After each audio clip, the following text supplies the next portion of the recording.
Gran Turismo 7 is one of the most fully featured racing games ever made. Right now it packs 37 track locations, 467 cars, support for a wide range of racing hardware, and ray traced reflections on PS5. But there are a couple of PS5 display features that have been missing since launch: 120 FPS gameplay and an explicit VRR implementation. Last week's patch 1.31 finally brings both of those features for PS5 owners. But exactly what compromises do we need to make to get there? And can we actually achieve a full 120 FPS?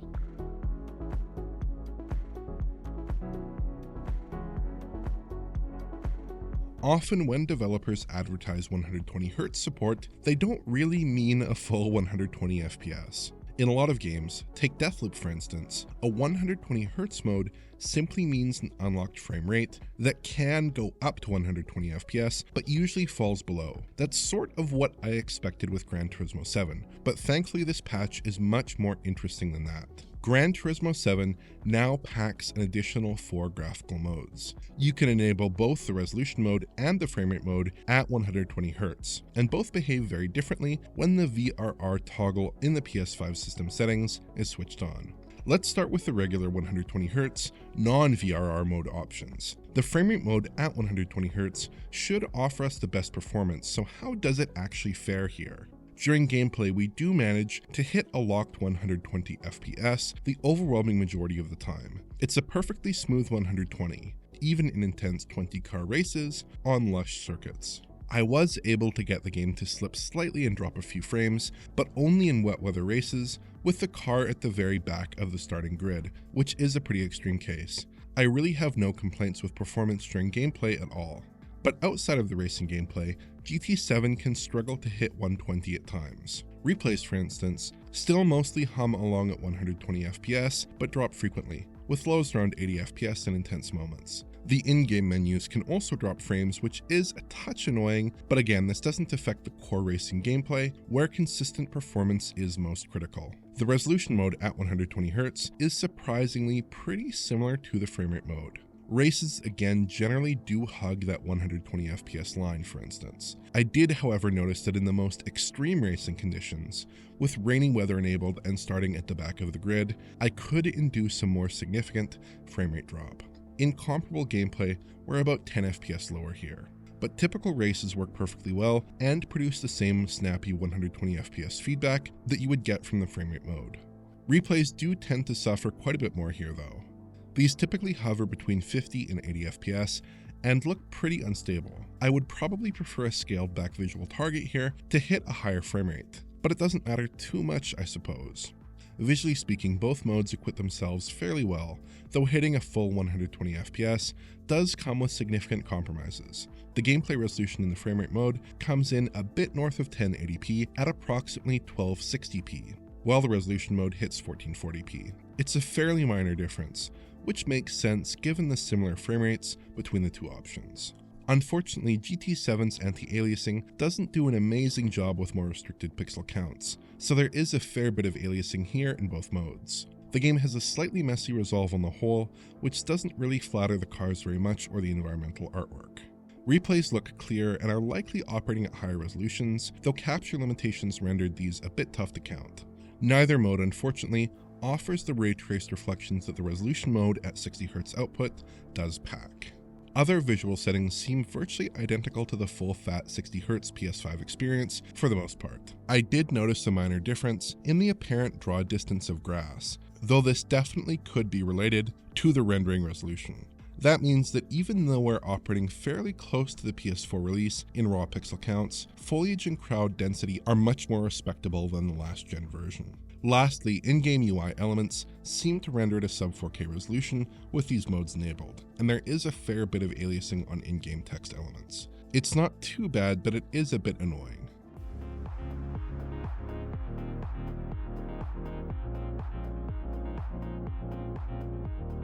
Enabling VRR in most games doesn't do a lot to the underlying visual makeup of the title, especially if the game doesn't have an explicit, properly enumerated VRR setting. But GT7 throws us a curveball here. Even though there isn't a VRR toggle in the menus, if we run the game with VRR enabled in the system settings and 120Hz toggled on, the game runs very differently.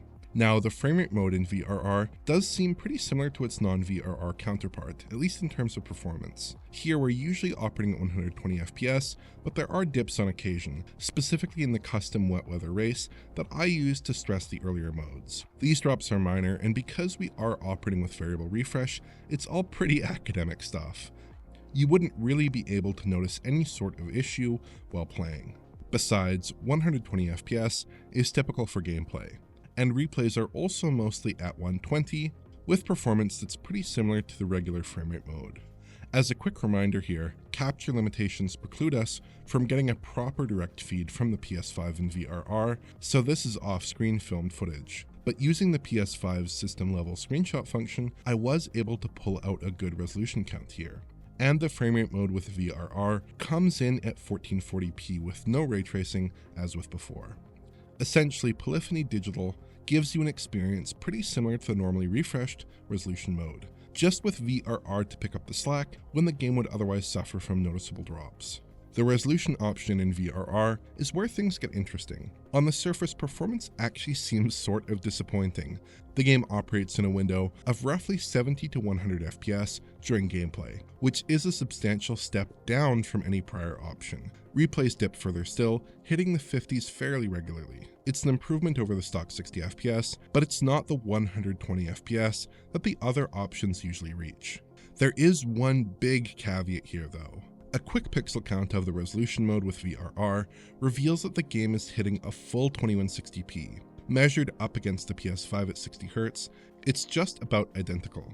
So reconstruction and sparse rendering tricks seem not too likely here. Image quality is typically very nice and sharp, with a bit of aliasing on certain edges, but otherwise looking very good on the whole. Essentially, this mode seems like the unlocked framerate option that we often see in other titles at 120Hz output. But that's really not a bad thing here. The extra fluidity is noticeable and appreciated, and any framerate fluctuations are difficult to notice thanks to VRR. It really feels and looks just like the regular PS5 60Hz modes, just with a higher performance level because it's running without a cap. The only concession is unfortunately the lack of any ray tracing support, which does make replays look a little bit less satisfying than they otherwise would. Polyphony's approach to the VRR non-VRR split is pretty smart here, prioritizing image quality on variable refresh rate displays and stable frame rates on more typical panels. My only complaint is that none of this is made especially clear to the end user, so players will need to consult online resources like this video to discover that some of these options even exist.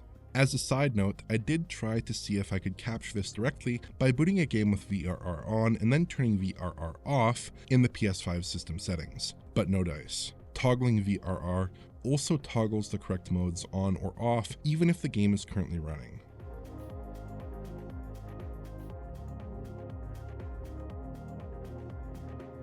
So GT7's 120Hz and VRR update is very successful on the whole, but there is one remaining concern. GT7's PSVR2 mode, while very impressive and a lot of fun, didn't support 120 FPS gameplay. So does this update change anything? Unfortunately, GT7 still appears to operate at 60 FPS on PSVR2, albeit with reprojection to improve head tracking responsiveness. It's a reasonable trade-off given the visual complexity on PSVR2, although it would be nice to get a higher framerate option if possible. I will say that GT7 does remain a pretty tremendous experience in VR.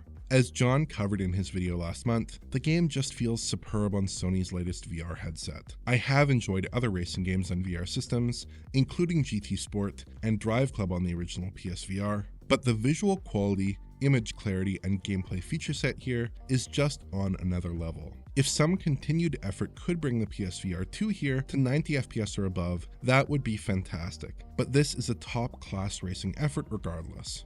Perhaps it's possible that this patch actually originated in some sense from the work needed to get GT7 on PSVR 2. After all, 60 FPS on two screens can have pretty similar GPU requirements to 120 FPS on one screen. If so, it's perhaps a little bit surprising that the solution seems to have been so simple. Drop resolution and ray tracing, and the game seems to hum along just fine at high frame rates. But my personal favorite of the available visual options has to be the resolution mode paired with VRR. You don't get a full 120, but you do keep a high pixel count, and the increase in fluidity is palpable over the regular 60 FPS game experience. For users with VRR screens, this is a very nicely balanced option. The other visual settings, framerate mode with and without VRR, and resolution mode without VRR, all target a true 120 FPS during typical gameplay. This works well enough, but the image quality concessions do hurt quite a bit, so I don't think that the typical player would prefer these over the resolution VRR mode or the standard 60 FPS options. But competitive, professionally minded players may have different priorities. So Gran Turismo 7 finally supports the PS5's advanced display features, and the support is very good indeed. Just be mindful that there are 4 actual options here, with some very substantial differences that are unfortunately not well documented. If you enjoyed this video, please like, subscribe, and press the bell for YouTube notifications. Check out the Patreon at digitalfoundry.net for exclusive and early access content. And to get in touch, just use Twitter. Thanks for watching.